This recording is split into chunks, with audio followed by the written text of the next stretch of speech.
Good morning students. आज हम physical education का चैप्टर नंबर 4 स्टार्ट करेंगे which is entitled sports and physical education for children with special need या दिव्यांग, जिन्हें हम दिव्यांग कहते हैं, उनके लिए स्पोर्ट्स और फिजिकल एजुकेशन का क्या इंपॉर्टेंस है वो हम डिस्कस करने वाले हैं। तो सबसे पहले देखो कि सबसे पहले हम ये समझ लेते हैं कि एक्चुअल में ये जो दिव्यांग इंडिविजुअल्स हैं ये होते कहते हैं, देखो जिन्हें स्पेशल नीड चाहिए यानी जिन्हें स्पेशल अलर्ट चाहिए, उस तरह के इंडिविजुअल्स को पहचानने के तीन तरीके हैं। देखो, या तो वो आपको फिजिकली अनफिट नजर आएंगे, आप उन्हें फिजिकली देखकर पहचान सकते हो। मेंटली अगर आप उनसे इंटरेक्ट करो तो मेंटली भी हो सकता है कि वो आपको डिस्टर्ब लगे, तो उससे आप पहचानोगे कि ये दिव्यांग है यानी स्पेशल नीड चाहिए। और उसके अलावा हम कह सकते हैं कि इंटेलेक्चुअल, उनके अंदर डिसेबिलिटी यानी वो रीजनिंग या लॉजिक अपने सही तरह से नहीं लगा सकते, तो उन्हें हम डिसेबल की कैटेगरी में डालते हैं। तो डिसेबिलिटीज की जो फॉर्म है, हमें सबसे पहले ये समझना होगा कि डिसेबिलिटी और डिसऑर्डर में डिफरेंस क्या। आपने कभी सुना होगा कि ये डिसेबल है, या कि हम कभी कभी ये भी सुनते हैं कि इसमें ये डिसऑर्डर है। तो ये एक्चुअल में है क्या? दिव्यांग की ही फॉर्म है ये डिसेबिलिटी और डिसऑर्डर, बट दोनों में डिफरेंस क्या है? तो देखो, डिसेबिलिटी तो क्या है कि किसी पर्टिकुलर चीज को करने में हमें कोई इम्पेयरमेंट, कोई हिंड्रेंस फील हो रही है किसी पर्टिकुलर वर्क को करने में, तो कह सकते हैं कि इसमें डिसेबिलिटी है। ठीक है, फिर डिसेबिलिटी में भी फिजिकली भी डिसेबल हो सकता है किसी का एक हाथ सही नहीं है, किसी का एक पैर सही नहीं है, तो उसे पर्टिकुलर नॉर्मल वर्क करने में हिंड्रेंस फील हो रहा है, तो वो फिजिकल डिसेबल होगा। और उसके अलावा मेंटली डिसेबल है, वो सही से वो काम नहीं कर पा रहा है, मेंटली प्रिपेयर नहीं है किसी काम के लिए, वो काम नहीं कर पा रहा है जो नॉर्मल बच्चे करते हैं। और उसके अलावा उसकी कम्युनिकेशन में भी डिसेबिलिटी हो सकती है। तो हम वही चीज हम यहाँ देखेंगे। और अगर डिसऑर्डर की अगर आप बात करो तो डिसऑर्डर मेंटल डिसेबिलिटी, सिर्फ मेंटल डिसेबिलिटी को डिसऑर्डर कहते हैं, जबकि डिसेबिलिटी की कैटेगरी में फिजिकल, मेंटल, इंटेलेक्चुअल, आपका कम्युनिकेशन वाला, ये सारे सब डिसेबिलिटी में आते हैं। तो डिसेबिलिटी हम देख लेते हैं।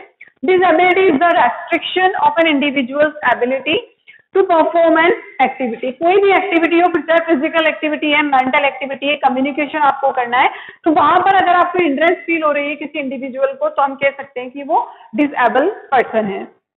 डिसेबिलिटी में भी फिजिकल भी हो सकती है डिसेबिलिटी, मेंटल भी हो सकती है, कॉग्निटिव हो सकती है। कॉग्निटिव यानी न्यूरोलॉजिकल, आपके न्यूरोलॉजिकल यानी आप किसी पर्टिकुलर बात को आप गेन नहीं कर पाते हो सही से, या आप उसको अपने अंदर स्टोर नहीं कर पाते, या स्टोर भी अगर कर लो तो आप उससे पर्टिकुलर क्या आपको प्रोडक्ट देना है, कैसे रिएक्ट करना है, वो चीज नहीं आती है, तो वो न्यूरोलॉजिकल डिसऑर्डर है, जिसे हम कॉग्निटिव डिसेबिलिटी की कैटेगरी में रखते हैं। डेवलपमेंटल तो आप समझते हो कि डेवलपमेंट उसका सही से नहीं हो पा रहा है नॉर्मल इंडिविजुअल की तरह।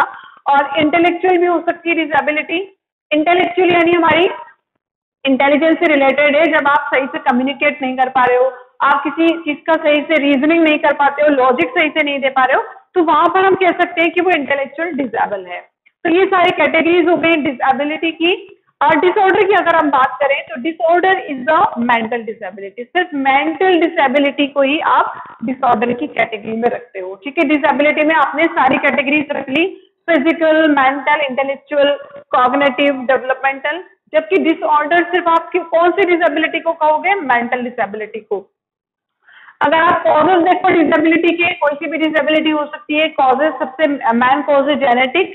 ठीक है, जेनेटिकली चला आ रहा है तो भी हम डिसेबिलिटी के शिकार हो सकते हैं। पुअर्टी है, गरीब है, कोई उसे नहीं पता कि सही से न्यूट्रिएंट, कौन सा न्यूट्रिएंट हमें किस टाइम लेना है, कौन सा डेवलपमेंटल स्टेज की कौन सी ग्रोथ पीरियड में हमें किस तरह के न्यूट्रिएंट लेना है, उसे नहीं पता, तो पुअर्टी भी एक रीजन हो सकता है।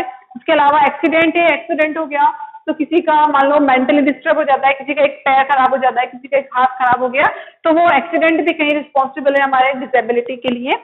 इन्फेक्शियस डिजीज रिस्पॉन्सिबल है, कुछ इन्फेक्शियस डिजीज ऐसी होती हैं जो हमारे पर्टिकुलर ऑर्गन को डिसेबल कर देती हैं। उसके अलावा न्यूक्लियर एक्सीडेंट है, कहीं पर न्यूक्लियर एक्सीडेंट हुआ, कहीं न्यूक्लियर ब्लास्ट हो गया, कोई वॉल्केनो इरप्ट हो गया, तो वहां पर जो उनसे निकलने वाला जो भी केमिकल या न्यूक्लियर जो भी डिस्चार्ज है, उसकी वजह से जो नए जो बॉन्ड करने वाले जो बेबी होते हैं उनके जेनेटिकल डिसऑर्डर उनमें हो जाता है। उसके अलावा मेडिसिन और वैक्सीन है, कुछ पर्टिकुलर मेडिसिन है उनका साइड इफेक्ट हो गया, वैक्सीन का साइड इफेक्ट है, तो भी कुछ डिसेबिलिटी हो सकती है। टॉक्सिक पेस्टिसाइड और इंसेक्टिसाइड अगर यूज हो रहे हैं तो उनसे भी डिसेबिलिटी के चांसेस हैं। लैक ऑफ एजुकेशन, एजुकेशन की कमी है, नहीं पता आपको कि ये आप सोचोगे नॉर्मल ग्रोथ चल रही है, अगर एजुकेटेड नहीं है तो बच्चों की ग्रोथ को सही से नहीं पढ़ पाएगा, उसका जो पेरेंट्स है, जो उसके गार्जियन है, नहीं समझ सकेंगे कि इसकी डेवलपमेंट तेजी से हो रहा है या कम हो रहा है, इसे डॉक्टर के पास ले जाने की जरूरत है। उन्हें नहीं पता क्योंकि वो एजुकेटेड नहीं है, तो वो भी डिसेबिलिटी का एक रीजन हो सकता है। डेंजरस वर्किंग एनवायरनमेंट, आप ऐसे एनवायरनमेंट में काम करते हो जहां पर मान लो ऊंची ऊंची मशीनों, बड़ी बड़ी मशीनों के साथ ऊंची ऊंची जगहों पर आप काम करते हो, तो वहां से भी कोई ना कोई एक्सीडेंट होने की पॉसिबिलिटी है, तो वहां भी आप डिसेबिलिटी के चांसेस है वहाँ। उसके अलावा for approach to health care, आपको हेल्थ केयर सेंटर तक आपकी अप्रोच नहीं है, नहीं जा सकते, कहीं आप बैकवर्ड इलाके में रहते हो, तो वहां भी आपकी जो डिसेबिलिटी है पहले माइन्यूट थी, फिर आप जब नहीं पहुंच पाए हेल्थ केयर सेंटर तक तो वो और ज्यादा बढ़ जाती है। तो ये कुछ रीजन है डिसेबिलिटी के। आई होप ये डिफरेंस आपको समझ में आया होगा। अब डिसेबिलिटी और डिसऑर्डर के बीच में डिफरेंस हमने समझा है। अब उसके अलावा उसके रीजन भी हमने देख लिए, कोई सी भी डिसेबिलिटी हो रीजन क्या होते हैं ये हैं, बुक से आप और रीजन देख सकते हो।